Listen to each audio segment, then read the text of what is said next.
comment répondre aux défis au travail.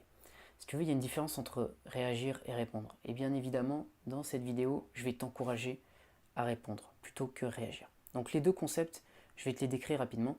Si tu veux, la réaction, être en réaction, c'est baser tes actions sur tes impulsions émotionnelles.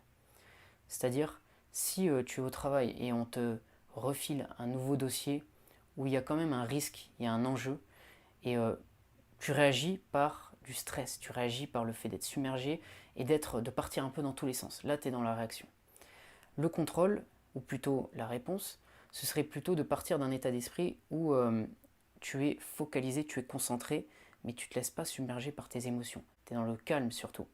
Et quand tu es dans une réponse, tu es plutôt dans une compréhension de la situation globale. Si tu veux, l'impulsion, ça va être quelque chose de très rapide, c'est-à-dire il se passe quelque chose, je réagis par mes impulsions émotionnelles, mon cerveau limbique, reptilien, le stress, la peur.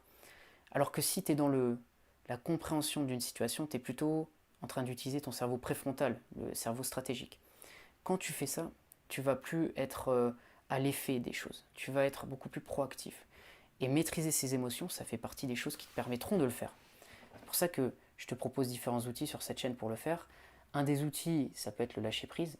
Le lâcher prise, c'est accepter la situation que tu as en face de toi. Par exemple, si tu viens d'avoir un résultat négatif, tu ne peux pas changer ce résultat négatif, peu importe le projet dans lequel tu es.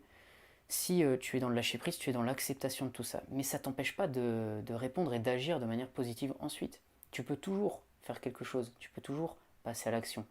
Mais tu n'es plus dans cette résistance qui peut créer un maximum de frustration et donc amener un cercle vicieux en termes émotionnels. Et si tu veux repartir sur une base beaucoup plus positive, moi je te recommanderais le lâcher prise, puis ensuite passer à l'action et faire ce qui est intéressant, trouver une solution pour atteindre ton objectif. Donc tu as toujours le droit de répondre, mais ça va partir d'un endroit où tu es beaucoup plus intelligent, stratégique, moins en réaction par rapport à tes émotions du moment. Et c'est ça qui te permettra d'être plus efficace et plus performant à terme.